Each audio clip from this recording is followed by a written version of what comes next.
if you're a guy who makes like whatever a professor makes, like a normal salary, a good salary, but normal, and you hear about billionaires that own islands, he's a financial genius, and he really supports science.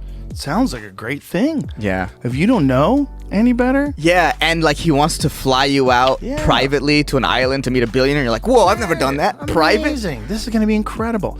But once that guy gets arrested for getting jerked off by kids, you're like, hey. Oh, no. And then you still hang out with him. Right. Which a lot of them did. Right. That's where it gets weird. Like, did you hang out with him because he made you? Because he said, hey, you're not going nowhere. You know what I'm saying?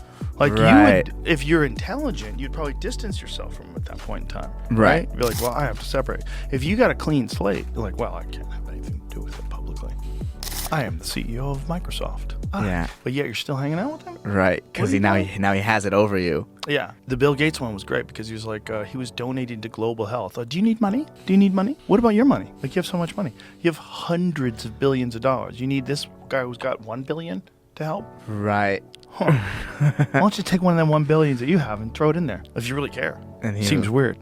We know that he was hobnobbing with politicians. You know that he was hobnobbing with Obama, right? There's video of the two of them together talking. Right. Remember? But there's a video with, like, I feel like every president from Clinton on has a picture with has like a lot of pictures with Epstein or a lot of pictures with Diddy. Right. But then the thing is, it's like, did they know? Or was it just, there's a lot of photographs of famous people with these people. Right. Because that's like a way to get an endorsement. Right. You know, like, look, The Rock likes me. Right. I must be awesome. And a lot of what I heard how the Epstein thing worked is that, like, oh, you'd be at a party and then all of a sudden some of the shady shit would go down and you might not have known about it, but you were at the party where it happened later. Of course, right? In that way, people that were more conservative, they could kind of shield them from knowing about it, but implicate them. That's all that matters. It's like, because if you're at a party where someone assaults an underage girl, and that's on video, and now you're at the party, it doesn't matter. You have to explain that. Right, especially if you're like a scientist and they flew you to the island. There's a bunch of other scientists there, and you're like, oh, we're just gonna, he donates a lot to science, and this is a wonderful opportunity to get together with my colleagues and have a few cocktails and just, we're going over string theory. And meanwhile, there's people in the background doing ecstasy, and it gets a little freaky. Maybe you go to bed. Maybe you go to bed. You're like, or maybe someone knocks on your door in the middle of the night. We have someone who will massage you. Yeah, maybe they drug your drink. Yeah, no questions asked. Who knows? You're over there for a few days. When you look at the Jeffrey Epstein story closely, it starts to feel less like a scandal and more like a case study in how unchecked power operates in plain sight.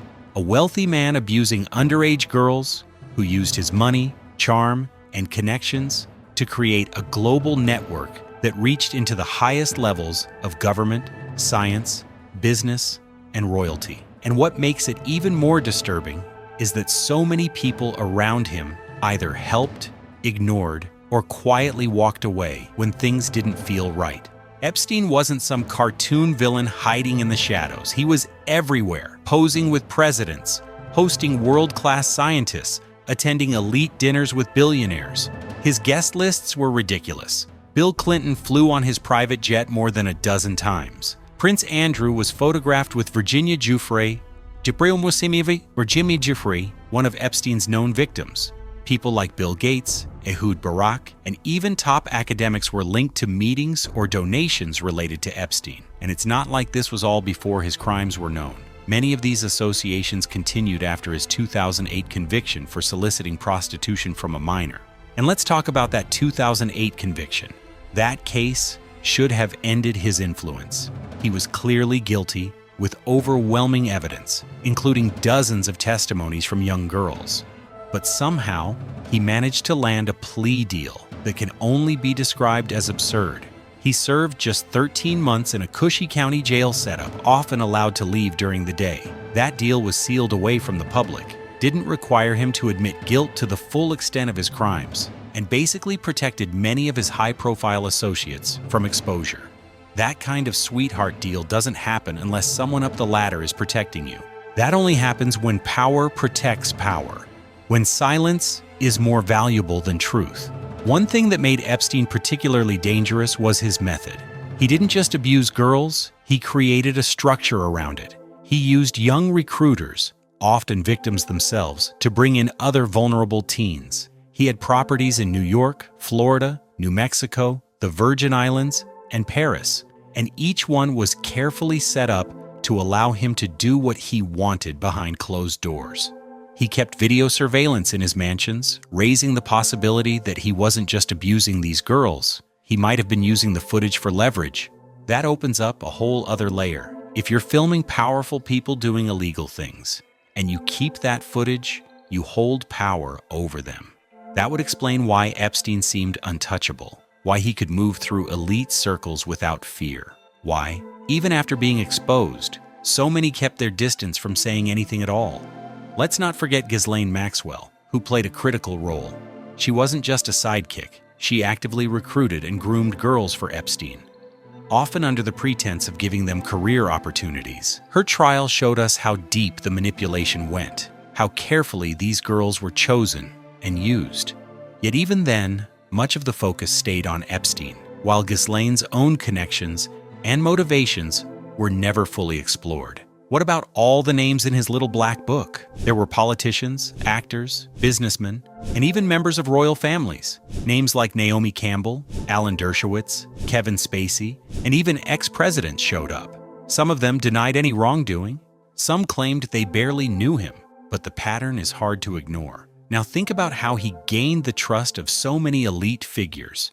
Epstein wasn't a brilliant investor despite the myth. He never actually managed huge sums for multiple clients. He mostly managed money for Leslie Wexner, the billionaire behind Victoria's Secret, and that relationship in itself is strange. Wexner essentially handed over control of large parts of his finances and properties to Epstein, including a Manhattan mansion. Why? To this day, that question hasn't been answered. The truth is, Epstein had something far more valuable than financial advice. He had access. He created a space where the world's most powerful people could gather in private, away from scrutiny. He threw lavish parties, offered exotic trips, introduced people to one another, and created a sense of exclusivity, plausible deniability, luxury, and perhaps most importantly, discretion.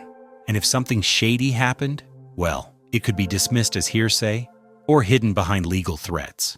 Then came his 2019 arrest. By that time, the public mood had changed. The Me Too movement had opened a lot of eyes, and the idea that someone like Epstein could keep skating by wasn't going to fly anymore.